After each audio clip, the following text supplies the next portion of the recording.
Today we're going to give a general overview of how to play the game of 8th edition Warhammer 40k.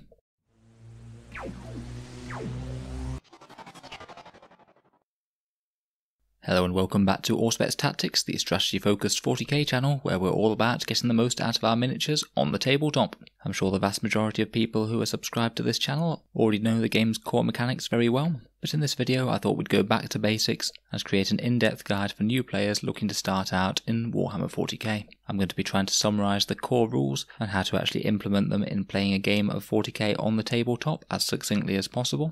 We'll run over everything fairly briefly and then talk a little bit more about some of the more complex rules at the end of the video.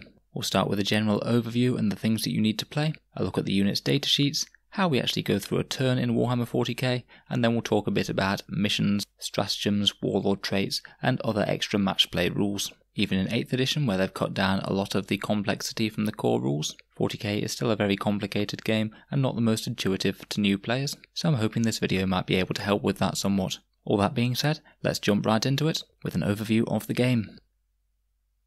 So generally for a game of 40k, you'll need to decide on what army you're bringing. Typically you're limited by either points or power level to decide two roughly equal forces, so you can be bringing something that's roughly the same strength as your opponent. Making an optimised army list is one of the key skills of Warhammer 40k, so a well thought out list will generally be more powerful than a random collection of units, but the points do allow you to have some level of parity game to game. After you and your opponent have decided how many miniatures you're taking to the fight, you need to decide on a mission for what sort of game you're going to play. Set up a board with some terrain on it.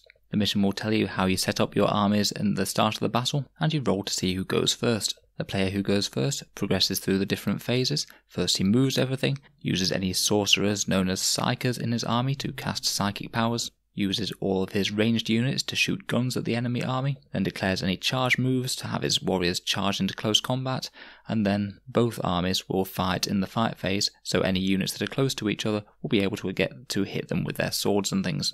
After the player's turn is done, any depleted units will have a morale phase to see if any run away due to the stress of having their colleagues cut down in front of them. After the first player has done all of this, the player going second takes his turn and runs through all of the same actions. You repeat this for anywhere between 5 and 7 turns depending on the exact mission that you're playing, they all say on the mission. And again, the mission will determine who is the winner, typically people who have been able to hold objectives or kill units throughout the course of the game. Before you even start, you'll need to get some bits together. You could do with a tape measure for measuring how far units can move and how far their guns can reach. Quite a lot of 6-sided dice, which you will roll at various points in the game to see whether your soldiers manage to damage the enemy, and because they can have quite a lot of shots and attacks, it's useful to have quite a lot of these.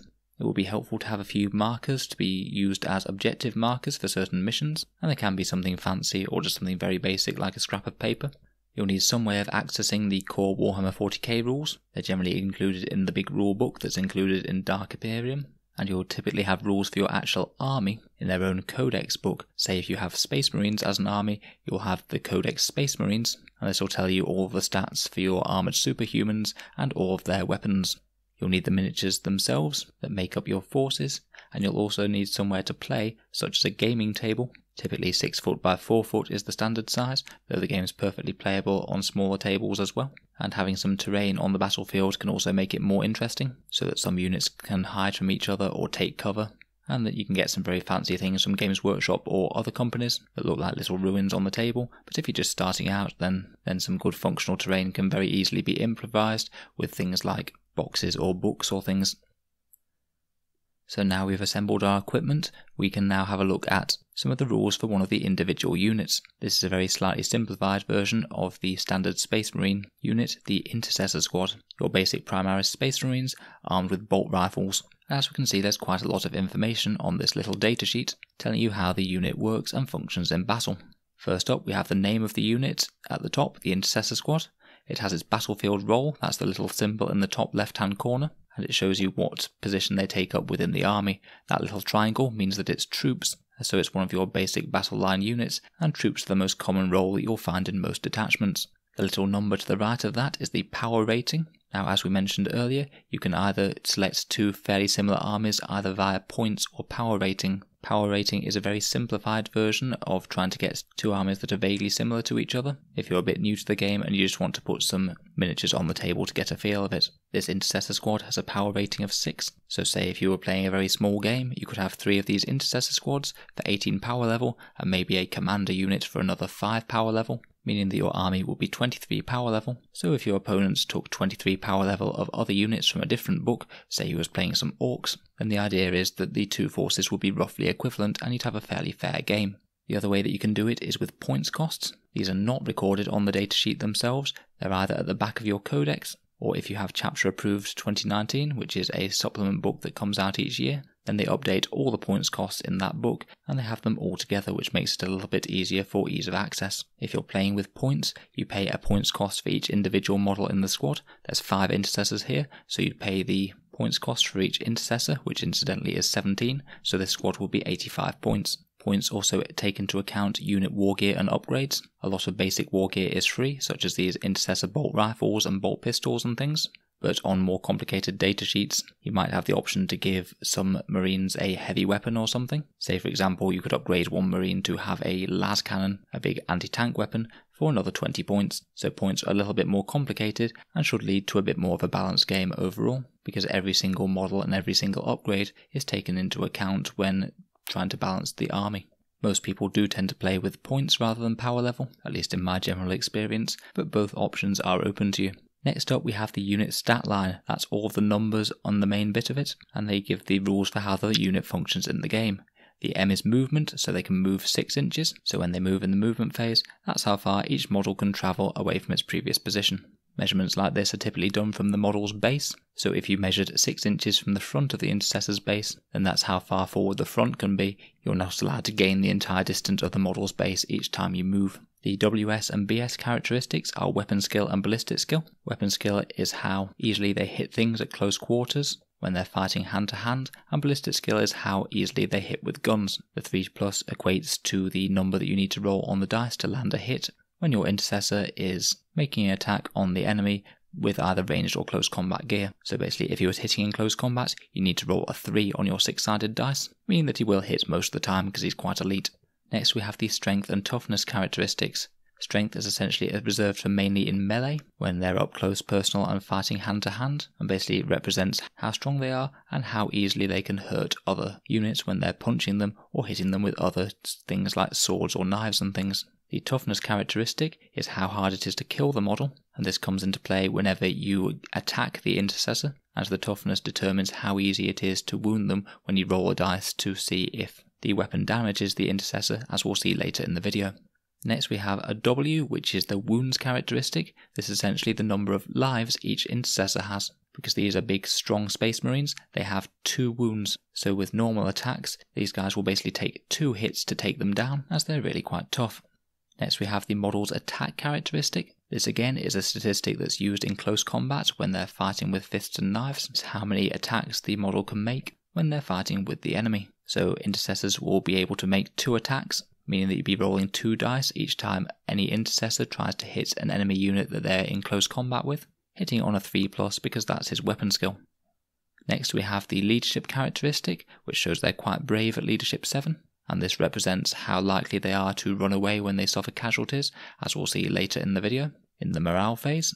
And finally, we have the save characteristic, which is 3+ for the intercessor, and this represents how thick their armour is. The intercessors happen to be clad in almighty power armour, so they're quite hard to take down. If you get hit by a normal attack, and the attack does wound you despite your toughness, the player controlling the intercessor rolls a dice, and unless the attack has any special rules, on a 3+, the intercessor is going to be able to ignore that attack because it's been deflected off his power armour. So quite a lot of numbers there. They become a lot more intuitive once you've actually played them in game a bit, and when you're trying to actually use them in a phase.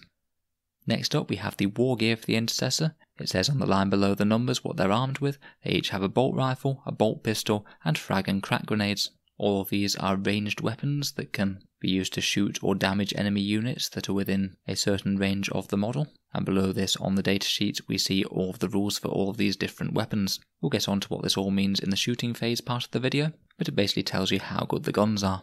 Below this we have a section called Abilities, which is where we find any special rules or extra things that the models can do that aren't part of the normal rules of the game. This basic Intercessor squad only has the rule "and they shall know no fear." This is one that is found at the start of the Space Marine Codex, where it explains it in full, and this one basically allows them to re-roll a morale test, so it makes the unit a bit less likely to have people run away from it. Most units in the game have some sort of special rule to make them a bit more flavourful and interesting to play in-game, and unless they're a very wide and generic one, like "and they shall know no fear," which is a rule that most Space Marines have, then they'll be typically actually written in full in the abilities section here, and it'll explain exactly what they do. Finally, below the abilities section, we have some keywords which show what faction the Space Marine is from. The Space Marines are part of the Imperium and are part of the Adeptus Astartes, so the faction shows where he comes from, and the keywords below that are basically what sort of unit he is. So he's an infantry model, which gives him some better interactions with terrain, and he's also got the Primaris keyword because he is a Primaris Space Marine, and that means that if any abilities affect models with the Primaris keyword, then he'll be able to benefit from that. So quite a lot of information there on the datasheet. In general, when you're starting, it's best just to be aware that it's all there and just check back to it for reference as and when you need it. Now we've got the basic stats in line, it's time to actually go through a turn of Warhammer 40k and explain the core rules of the game. So it's your turn in a game of Warhammer 40k, and the first phase that we do is the movement phase. The way that this works is that you choose a unit, you move each model equal or less to their maximum movement, so that Intercessor was 6 inches, so they could move anything less than 6. You can't go within 1 inches of enemy models at this stage, you have to do that in charging. And if your model is a multi-model unit, so say that Intercessor squad that we just saw was a unit of 5 models, all of them must finish their move within 2 inches of other models in the squad. You have to have them operating as one blob altogether, or within 2 inches of each other. You couldn't have 2 separate blobs of them that are within 2 inches of some models, but way out of coherency with the other half of the squad. They've all got to move around together as a single cohesive unit.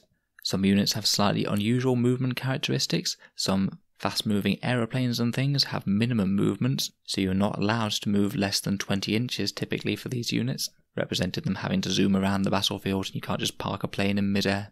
Other units, such as fortifications and things, are completely immobile and can't move at all. Whenever you move a unit, you have the option to advance, representing the squad running at full pelt towards the enemy. Typically, units that advance can't either shoot or charge later, so are basically sacrificing their damage dealing ability for extra movement, and the extra movement you get is determined by rolling 1 dice and adding that to the model's movement characteristics. So say you rolled an advance roll of 4 for the Intercessors because they really wanted to move fast, you'd add that to 6 their basic movement, so the squad will be able to move 10 inches that movement phase. Some models have the fly keyword, representing that they can move over enemy models, and basically models with this keyword can move freely over any intervening terrain and any model's friend or foe. Typically, most units aren't allowed to freely move through terrain or through any friendly or enemy models. They have to go around these on the battlefield. One exception to having to go around terrain is when infantry move through ruins, which are probably the most common terrain type in Warhammer 40k. Basically, infantry units are allowed to walk straight through ruined walls, which represents them using doors and windows and things to get over and around them, which bigger, bulkier units such as bikes and vehicles wouldn't be able to. This can give infantry a solid advantage when you're fighting in dense built-up environments like cities. After you've chosen to move or not move every single unit in your army, at the end of the movement phase you can bring in any reinforcements. Certain units have the ability to be deployed off the battlefield, then come into the game, usually on either turn 2 or turn 3, where they're set up on the battlefield at the end of the movement phase as per their rules. Typically the rules are that they have to be set up greater than 9 inches away from enemy models. So say if you had a squad of Space Marine Terminators who can teleport into battle, they could come down at the end of the movement phase, get set up 9 inches away, ready to take the fight to the enemy with their guns and maybe even make a charge. The next phase we come to is the Psychic phase, which is the phase when any sorcerers, also known as psychers in Warhammer 40k, can use their villainous wizardous powers to either help your units, hinder your opponent's units, or perhaps even just damage the enemy. These models are typically characters, though not always, and their datasheet usually pretty clearly explains exactly how their psychic powers work.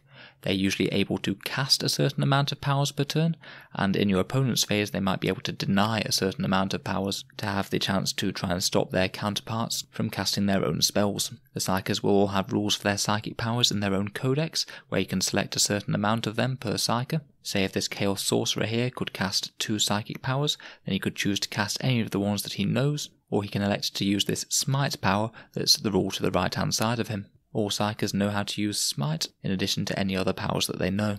When you cast a psychic power, you need to roll equal or higher to their warp charge value. So you roll 2 6-sided dice, and if they equal or beat the warp charge value, then it's been successfully cast. Smite has a warp charge value of 5, so it's quite likely to go off, as you're typically going to roll a 5 or more on the total of 2 dice, the vast majority of the time. Then, if your opponent has any of their own Psykers that can deny psychic powers, within 24 inches of your Psyker that just did the power, they can attempt to deny the psychic power, and they also roll 2 dice. And if that result was higher than the number that you just rolled, then that power doesn't happen.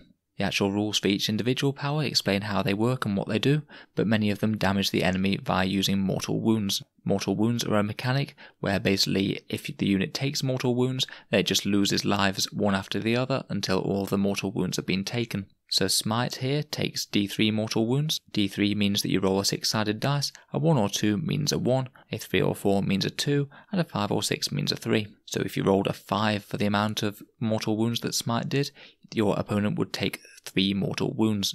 Say that this was on the Intercessor squad that we saw earlier, that means that we'd have one Intercessor dead because they have 2 lives, and another one would be wounded, he'd have 1 life remaining. And that just goes straight through regardless of toughness or armor save or anything, unless the model has a special rule to allow it to have a chance at saving against it. Mortal wounds can also happen in the shooting and assault phase, but the psychic phase is where they're most common.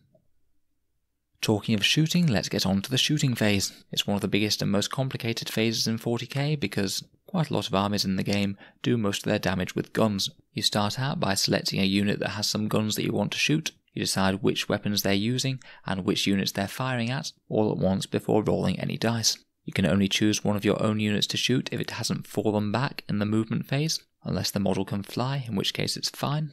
But also shooting models can't generally shoot if they're within 1 inches of an enemy model, so are in close combat.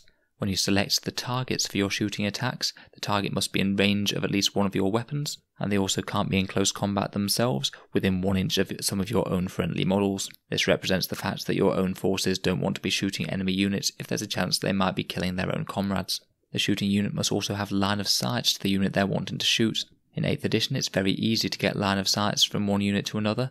Literally, if any point on the model doing the shooting can see any point at all of the enemy unit that it's targeting, then you're allowed to shoot at full effect, even though this does create some fairly silly situations, such as when you end up being able to shoot with all of the unit's guns because one of its backtrack units can see one of the target unit's antennae or something like that. But the rules are quite simple, just to promote clarity and reduce on debates about what counts as being in line of sight or not.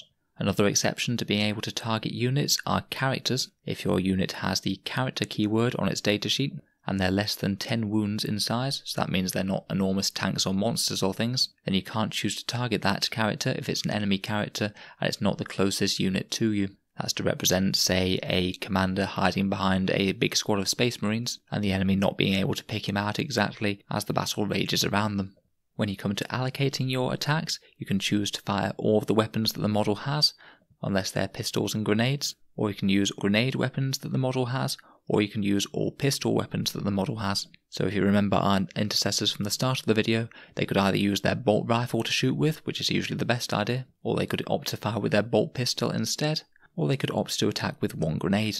As we said before, the target's ballistic skill characteristic is what you use to see how well they can hit. So for our intercessors, we'd have to roll a 3+ to hit with their ranged weapons, and some special rules that other models have can modify this. Say if they're next to a character, then often they let you re-roll some of the dice when hitting. Say if they're next to a Space Marine captain, you might be able to re-roll all rolls of 1 for hit rolls, meaning that they'll likely get a few more hits. Sometimes enemy units have penalties to being able to hit, such as flyers moving fast having a -1 to hit penalty. So if they want to take aim at a plane that's zooming above their heads, they'll have a -1 to hit penalty, which means that they'll hit on 4s rather than 3s. You then look at the weapon profile, which will have a strength characteristic, an AP characteristic, and a damage characteristic. And the way that shooting works is that you roll to hit, then you make a roll to wound based on your weapon's strength and your target's toughness. The target makes a saving throw based on their armor save, and also your weapon's armor penetration characteristic, or AP value, and then you allocate the damage to the unit that has failed that save, if indeed any saves have been failed at all. So we've already established that the intercessors will be hitting on a 3+. we now need to roll to wound, which has its own little table, which we'll show here. The wound roll table basically works on comparing your weapon's strength to your target's toughness characteristic.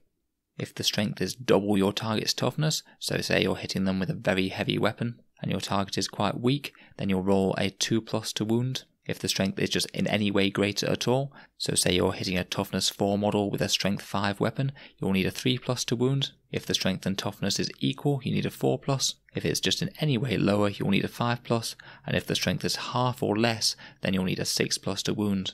So basically with that Intercessor's bolt rifle that we saw, it has a strength of 4, so if the Intercessor gets any hits on a similar squad of Intercessors across the board, they have a toughness of 4, so the strength is equal to toughness, so they'll need a 4+ to wound. Say if the Intercessor was being targeted by a las cannon, a massive anti-tank weapon with a strength of 9, that strength is over twice the Intercessor's toughness, so it'll only need a 2+ to wound the Intercessor, as it's just so much stronger than the Intercessor is tough. This basically means that you need higher strength weapons to take out higher toughness things efficiently, and this wound roll characteristic becomes very intuitive after a while.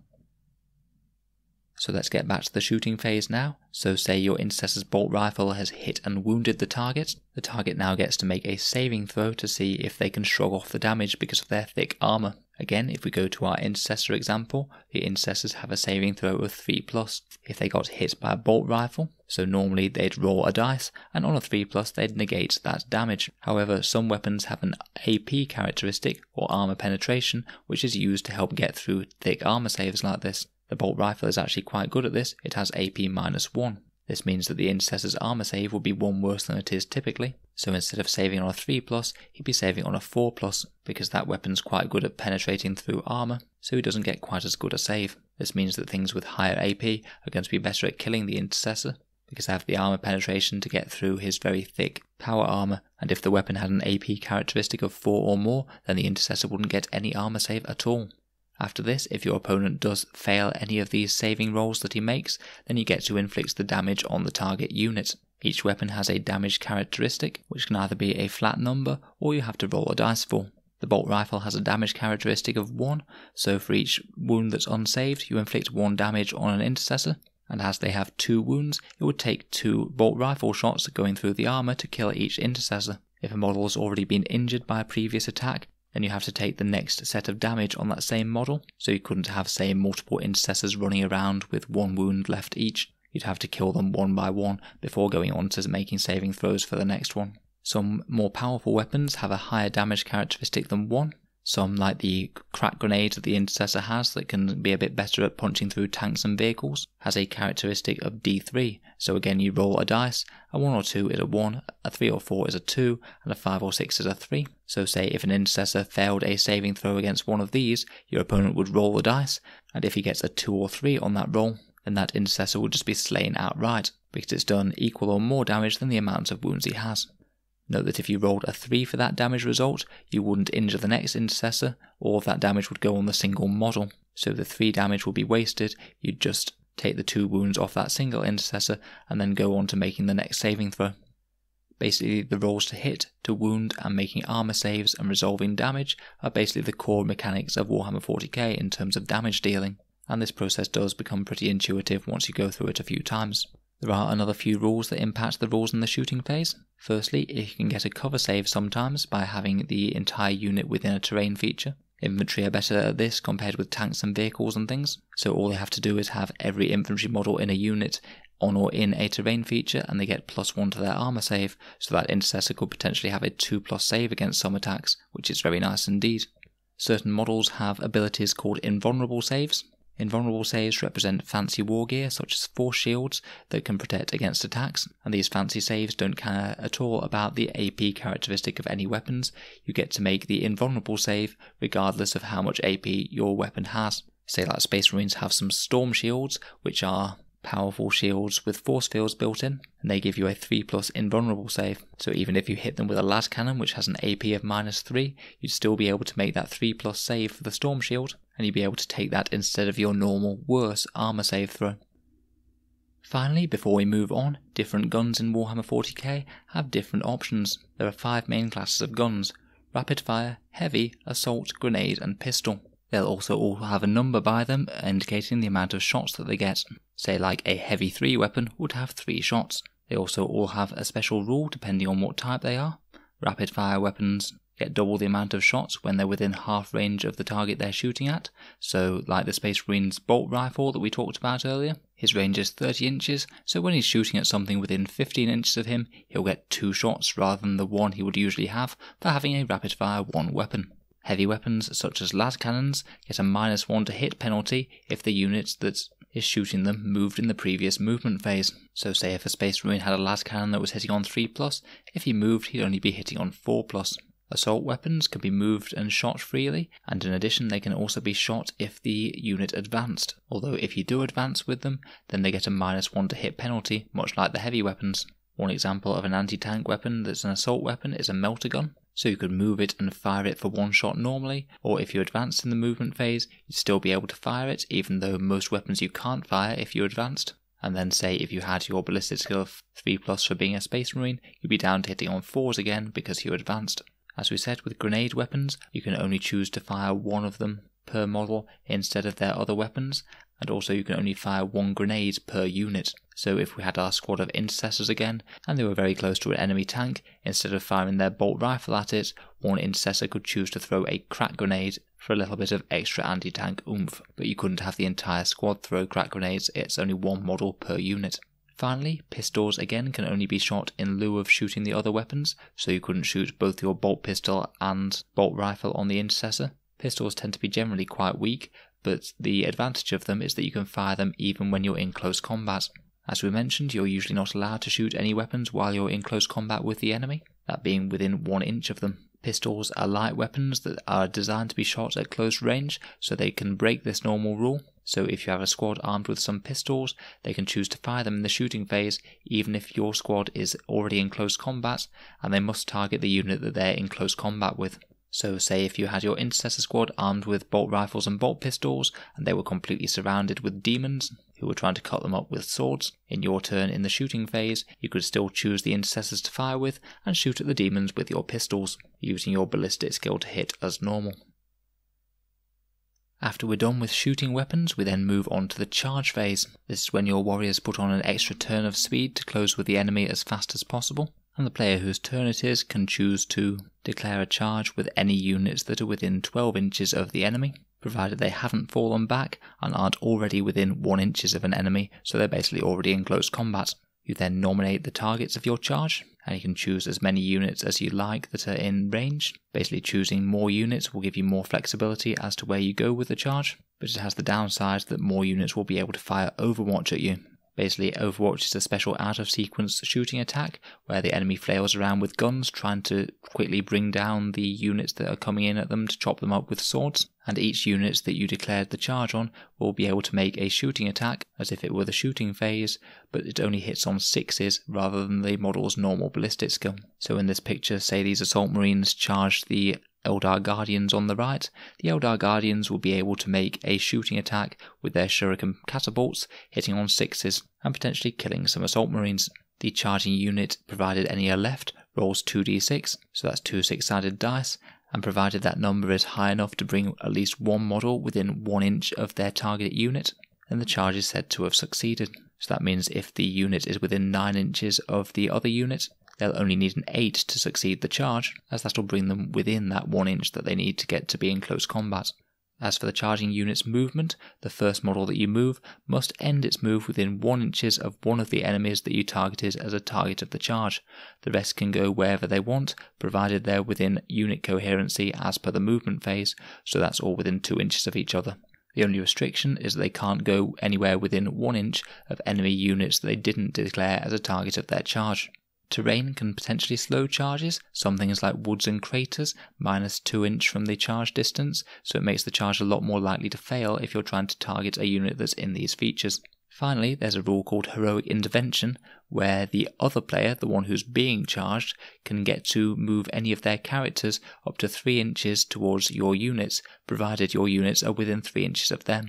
The way this typically comes into effect is if your Assault Marines charge the Eldar Guardians, and there happened to be an Eldar character right next to them, then provided that Eldar character was within 3 inches of the Assault Marines, then they could move 3 inches, which has to be towards the closest enemy model, and potentially be able to react to come back and stick them with a power sword or something. This rule is basically intended to make characters able to try and step up to protect the squads that they're with a bit better.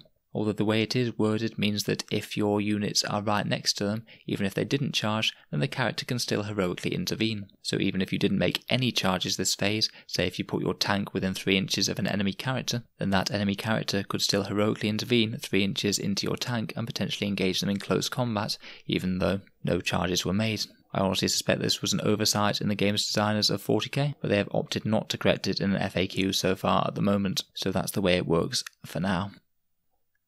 After the charge phase comes the fight phase, where the units that are in close combat can actually damage each other. Unlike the shooting phase, both players' armies can activate in this fight phase, although the person whose turn it is has the advantage. In the fight phase, a player may choose a unit to fight with, that unit piles in, attacks in close combat and then consolidates, then you move on to the next unit. Units that charge this phase very much have the advantage, as they will always be able to strike first. So in that previous example, the Assault Marines charging the Eldar Guardians will be able to activate first and hopefully kill the Guardians before they even get to strike back. After all of the charging units have fought, then the player whose turn it is gets to nominate the next unit as well. So say if there were some Intercessors bogged down fighting some other Eldar Guardians somewhere across the map, you'd be able to choose the Intercessors next and then make their attacks on the Eldar Guardians. From there though, you alternate whose unit fights, so if there are a whole bunch of units in combat all over the map, and none of which had charged, you basically take it in turns to pick a unit to fight with, they'd pile in, attack and consolidate, and then you move on to the next until all players run out of units. If one player runs out of units before the other, then the other player will basically just be able to fight with every single unit they have left. You can only select a unit to fight if they're either within 1 inches of one enemy model or if they've made a successful charge move this turn. Otherwise they can't be selected to fight in the fight phase, even if they're very close to an enemy unit, but not actually within 1 inches of them. The way it works when you do select a unit to fight is that first you make a pile-in move. This is a short 3-inch move, and you make it for each individual model in the unit that has been chosen to fight with. Each individual model moves 3 inches, and they must finish this 3-inch move closer towards the closest model to them at the end of the move. Now this is a little bit tricky to get right, to be honest. You do need to consider every model on a model-by-model basis, and it can get a little bit complicated and annoying when you're dealing with very big infantry units. The general effect though is that over the course of a turn or two of close combat, both the units will tend to go further towards each other and get more engaged in close combat, so more and more models can fight.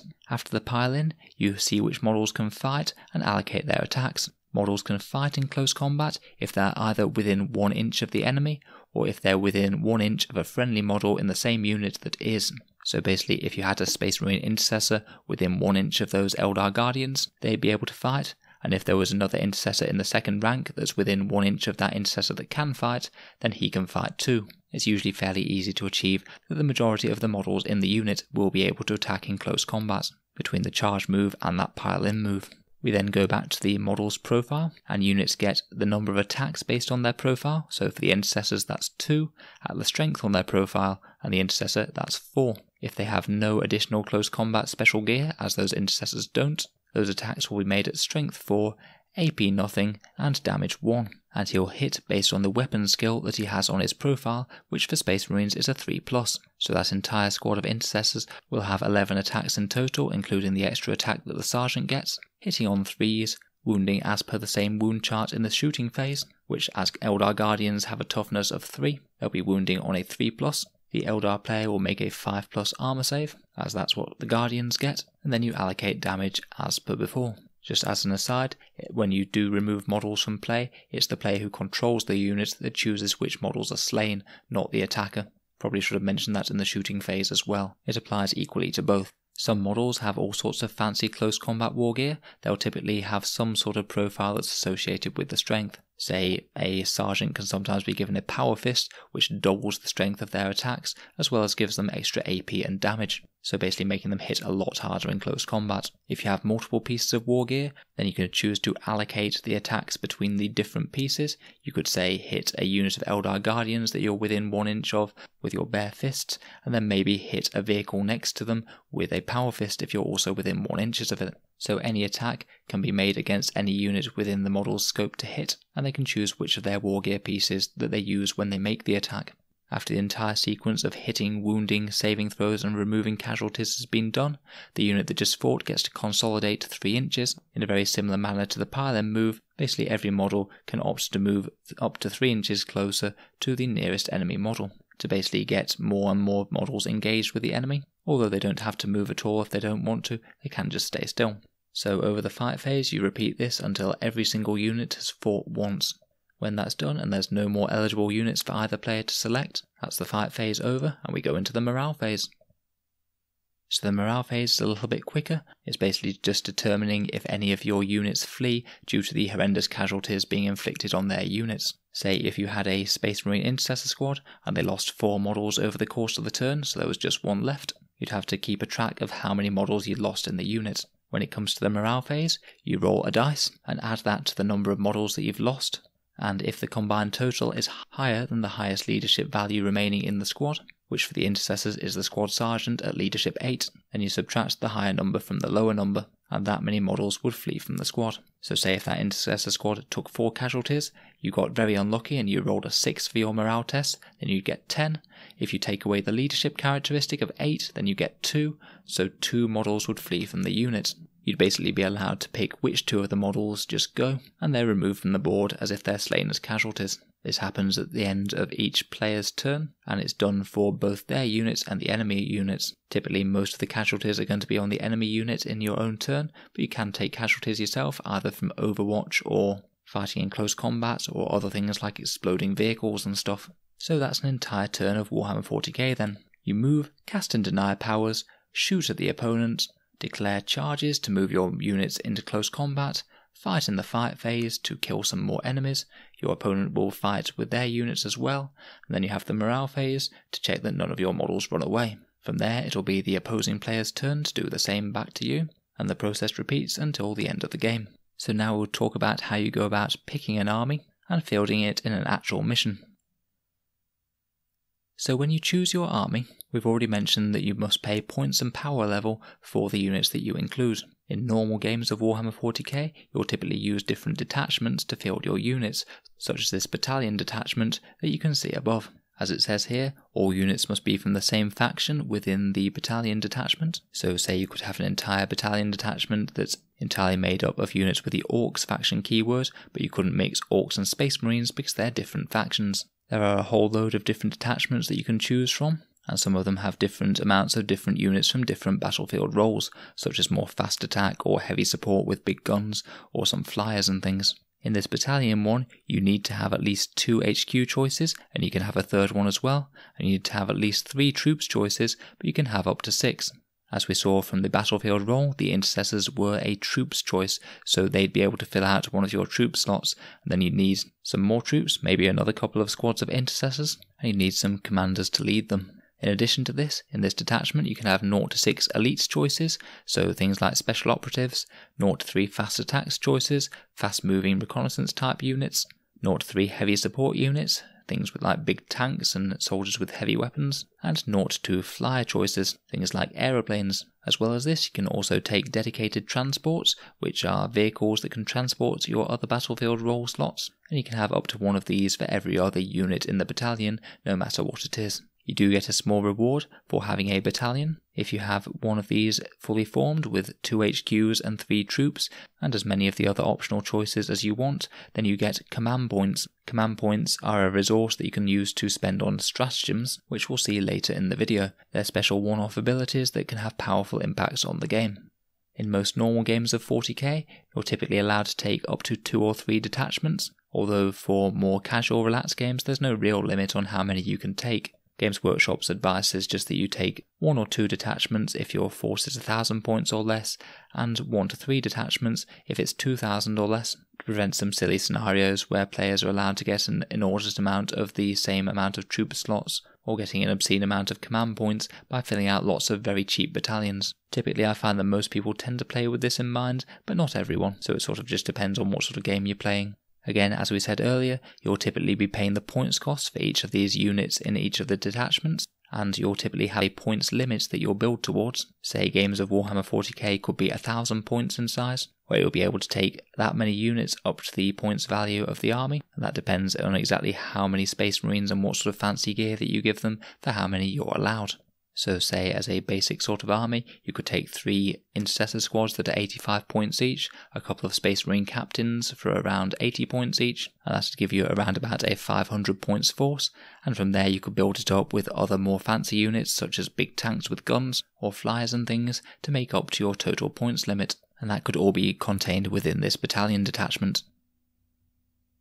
Once you have your army all sorted out, it's time to choose a mission that you're playing with your opponents. Missions can be found in various different formats, either in the big rulebook, or in books like Chapter Approved, or even in things like White Dwarf articles, or you could just make up some rules yourselves. These basically dictate the rules of play for the game, and determine exactly how you put your army on the tabletop, and if they're fighting over anything else other than purely just trying to kill the enemy. The big rulebook has a whole bunch of different mission ideas. There's a bunch of matched play ones, which aim to be a little bit more balanced and fair to both sides, where there's a lot of narrative play ones, where things might be a little bit more skewed and trying to create some sort of narrative objective. Say like one player is the attacker trying to storm and destroy a particular vital piece of fortification, and the defender is trying to stop them. Games Workshop has some general advice for what sort of gaming table they're played on. Their advice is usually around a 4x4 foot table for 1,000 points, or a 6x4 foot for a 2,000 point or less game. Again, other sizes of tables tend to be fine as well, but these are the distances that the game is generally balanced around. As say if you're playing on a very small table, the units with the close combat gear are going to be quite a lot more valuable than they'd be in the normal game.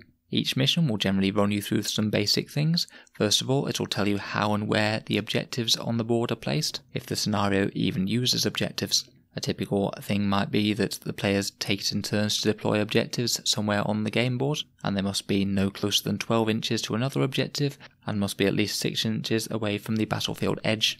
Typically after you've deployed objectives, but not in all missions, you'll generally have to deploy your armies, and the rules for this can vary quite a bit. In some games you alternate deployment, so player A drops one unit somewhere on the board, then player B puts down the next, and then player A does another one. But in some of the more recent Chapter Approved style missions, player A might set up their entire army, and then player B might set up their entire army after. But player A will typically get first turn, because they've had the disadvantage of their opponent counter-deploying them perfectly. The mission will basically say the rules for who gets first turn. Sometimes you just both roll a dice, and the one who has the highest number picks whether to go first or second. Typically first, as it's usually a bit of an advantage. And sometimes there's a roll called Seize the Initiative, where the player who's about to be going second rolls a dice, and on a 6 they get to go first instead. The mission will also tell you how long the battle will last. Typically they have 5 to 7 turns, with a bit of a randomising effect, where the game continues on a 3+ on turn 5, and then continues on a 4+ on turn 6, meaning that a game could last anywhere between 5 and 7 turns, although some missions have a set number of game turns.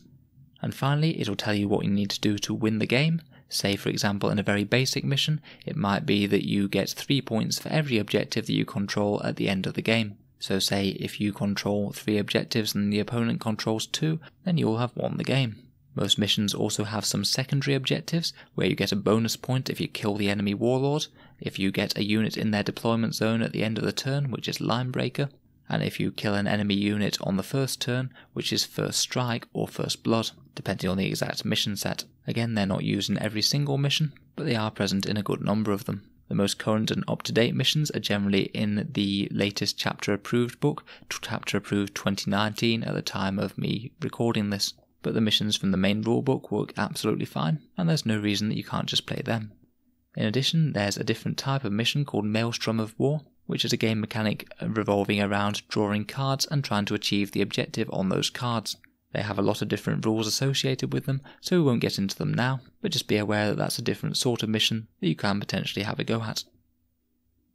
I thought we'd round it off by going over briefly a few of the other core mechanics in Warhammer 40k, the most important of which being Stratagems.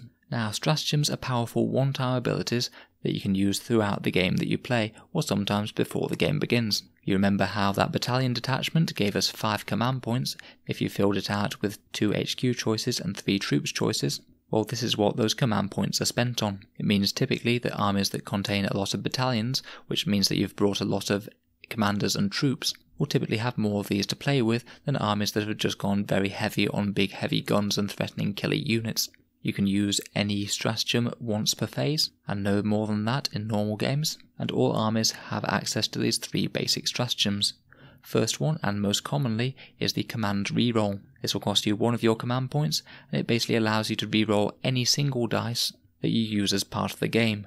The only exception being that it can't be for game-related rolls, so things where you roll a dice to determine how many victory points you get from an objective or something, or re-rolling the dice to seize the initiative to go first, or rolling for first turn, or things like that. It has to be things that actually do with your models interacting on the tabletop. This one's quite commonly used. It can be very good for re-rolling a dice on a heavy weapon that has just failed to do any damage to your opponent's unit, or maybe re-rolling a dice from a charge roll when your unit has just fallen short and they want to be able to get into close combat to kill the enemy.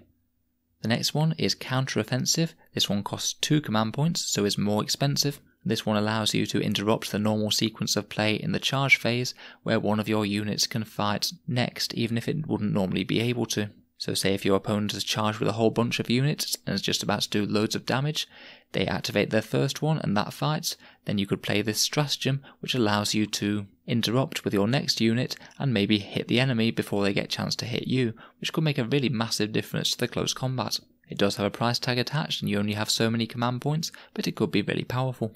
And finally we have Insane Bravery, which is 2 command points to basically ignore a morale test. You have to do this before rolling. You can't roll the dice on the morale test and then choose to use this. You have to just think, it's like, I've got a very important unit that's taken a real ton of casualties. It's likely to run away if I don't use this, so I'm going to use this 2 command point stratagem to automatically let them pass the morale test without having to roll. It can be very powerful in the right situation. Other than these 3 generic ones that everyone has access to, every codex has their own stratagems that can only be used for that army.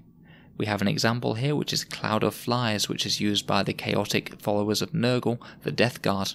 You can access these Death Guard stratagems if you have at least 1 detachment of Death Guard in the game. This one's called Cloud of Flies, it's 1 command point, and you use it to target a Death Guard infantry unit. And until the start of your next movement phase, so all through the opponent's turn, the enemy can't target that unit unless it's the closest target. So you could use this to protect a really important unit of Plague Marines or something, to hopefully keep them alive for a turn and allow them to fight at full effectiveness in your next turn.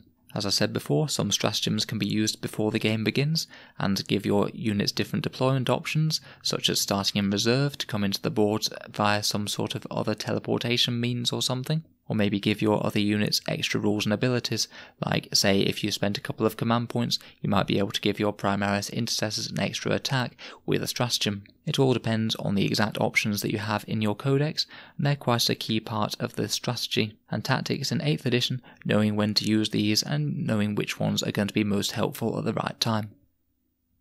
Another part of army construction that we didn't touch on earlier is relics and warlord traits.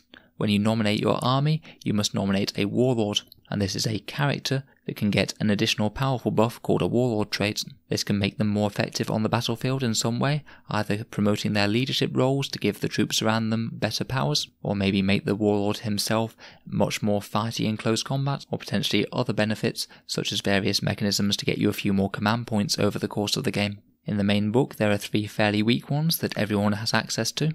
These can give you an extra attack on the charge, an extra point of leadership to any models nearby them, or to give the warlord an ability where he ignores any wounds taken if he rolls a dice of 6 for that wound being taken. There are far stronger ones out there in all of the different codexes and unique rules for the factions, so it's generally best to look in your own codex for them. Some codexes even have stratagems that can allow another character to get a warlord trait as well, so you could have multiple warlord traits running around on the battlefield, although only one is your actual warlord in terms of objectives like slay the warlord in those missions that we mentioned. Named characters representing unique heroes in 40k generally have their own set warlord traits, so you can't just choose for them. They have to be given the one that they would get automatically. We also have relics, which are special pieces of war gear and equipment that can be given to your characters. The faction that has your warlord in it gets a relic for free and you can give it to any character. And you have various relics available in your codex. These are often souped up weapons that can make your character hit with a lot more of a bang, such as the relic the Teeth of Terror from Codex Space Marines, which is a very powerful chainsword that gives the user extra attacks, extra strength, extra AP and extra damage, so it just makes them a lot better in close combat. There's plenty of other ones out there though, things can improve their defense, such as powerful shields, or you can have things that give extra abilities to the units nearby them. Pretty much every army can also buy in more relics before the game with command points as a stratagem. So most armies will have multiple relics on the tabletop, although you can only select each relic once. You can't give them to named characters, and you can't give one character more than one relic, they must only have one each. Finally, from Chapter Approved 2019, there are various rules that affect matched play. Games Workshop sort of likes to divide Warhammer into open play, narrative play and matched play, depending on whether you're just going very free-for-all and just putting a lot of models on the table to have a game, trying to create some sort of narrative scenario, or whether you're trying to go for a more balanced game with points costs, which is matched play, and that tends to be the play that most people seem to want to play in my experience. I wouldn't worry too much about these additional rules if you're very new to the game. I'd just get some models on the table and get a better understanding of the game. But if you play more experienced players, then they might be fairly familiar with these and tend to implement them automatically in games. They typically tend to be balance updates that Games Workshop have added throughout the course of 8th edition to make the game function a bit more as intended and prevent silly stuff happening. Battle Brothers means that you have to have your units in the detachments from the same faction, and it can't just be Imperium, Chaos, or Eldari or Tyrannid. You have to have something a bit more linking them than that, so you couldn't have completely random and isolated units within the same faction fighting next to each other, such as say having Saint Celestine leading a whole bunch of Fenrisian wolves into battle, because it doesn't really make any sense, and it led to some cheesy combos. Boots on the ground was a slight nerf to flyers, saying that they can't just fly all the way across the board and score an objective marker. You actually need to be on the objective rather than flying around hundreds of meters above it, which again makes sense to me. Limits of command is that command point reroll restriction that I mentioned earlier, where you can't use it to influence dice rolls that affect who has first turn or how many victory points you get from objectives and things. They have to be things to do with the interaction of your armies on the table. Prepared positions is actually a bonus stratagem that everyone gets access to. For 2 command points, the player who's going second gets to put their entire army in cover to get that +1 to their armor save characteristic, which was introduced as a bit of a balance mechanism for first turn, meaning that at least the player going second gets to have a bit of a better cover save to help negate the disadvantage of getting shot with guns first. It costs 2 command points, that one. Psychic Focus affects psychic powers, meaning that you can't cast multiple copies of the same psychic power in the same phase. It can only be done once by each psyker. Furthermore, if you repeatedly try and cast Smite, it gets harder and harder throughout the phase. The first one needs Warp Charge 5, the next one needs Warp Charge 6, and then so on, getting harder. Grey Knights and Thousand Suns, as they're both powerful psychic users, are both exempt from the Smite rule, however. Strategic Discipline is the rule that limits the amount of stratagems that you can be used in each phase. You can only use each stratagem once per phase. You can't just use like 10 command rerolls in the first shooting phase, for example. Tactical Reserves is a limitation to when your reserves can come in on the table. They can't come in battle round 1, and they have to come in by turn 3. So it basically means anything that you've set up off the table coming in from reserve has to come in turn 2 or turn 3 typically. In addition, you can't have more than half of your army's total points in reserve. There has to be at least half on the table. These rules were introduced to stop someone putting basically all of their army in reserve, then just jumping down turn 1 to just nuke the other player's army from advantageous positions. Tactical Restraint was a rule to stop people getting loads and loads of command points back, as there are a few rules that get you to regenerate command points when they're spent on stratagems, and a lot of people like to overuse these, essentially giving themselves almost limitless stratagems. This one basically means you can only regenerate a command point once per battle round. They also updated the targeting characters rule. As we said, targeting characters can't be done if they're less than 10 wounds and they're not the closest model, but they've also clarified that less than 10 wound characters cannot screen for other less than 10 wound characters, because you get a very silly situation where you've got a crowd of characters and you can only target the first one. And finally, under strength support, details if you don't have quite enough units to make up a full squad, and you can use to take them as an auxiliary support detachment, although it's not very commonly done. In addition to these, and one I missed off the list, was the rule of 3. which is technically a guideline for organised events, so more aimed at things like tournaments and things, though in my experience it's typically commonly played among people who are just playing more casually as well, just because it leads to a bit more of an enjoyable game on the whole, because it stops people spamming a million copies of the same thing. Basically the rule of 3, if you're playing a game points value that's between 1000 and 2000 points, you're only allowed to use each datasheet 3 times in your army unless it's either troops or dedicated transports. This means that you could have as many Space Marine Intercessor squads as you wanted, because they're troops and therefore exempt, but for example you could only have 3 Space Marine Vindicator tanks. You couldn't just take like 12 of them or something and call it an army. In general I typically always play with the rule of 3 myself, but there'd be no reason that you couldn't play with more units of the same type if you agreed with the opponent beforehand, and if you wanted to have some fun with an interesting skew list. So that was a lot of rules all in one go. I hope that's been of some help to someone. It certainly helps to underline to me just how much there is to explain for a new player getting into 40k. If there's anything that I've not fully explained, please ask in the comments down below, and hopefully either myself or someone else who's more experienced on the channel will be able to answer your questions. If I've got anything wrong with the rules of this, also please let me know and I'll post a correction. I have basically just summarised the entire core rules of 40k and a bunch of extra rules into one video, so I wouldn't be entirely surprised if some things have either got left out or not entirely conveyed properly. If you've enjoyed the content, feel free to subscribe to Auspex Tactics. We have 40k content coming out every single day, usually of a more tactics and strategy minded focus rather than guides, but if that's the sort of thing that would interest you, then feel free to subscribe. The channel does have a Patreon page as well if you'd like to help support it, as it's what allows me to actually focus on making these videos as a bit more of a full-time thing rather than just in weekends and evenings. There's also some other bonuses that you get for pledging some support, including my own tournament lists, the occasional prize draw, and access to videos from the channel early. So if any of that's interesting to you, or you'd just like to say thank you for the help, then the link is down below in the description. And of course a big thank you to all of my current Patrons for help making this possible. In any case, thank you for listening to another Auspex Tactics video. I'll hope to see you guys next time.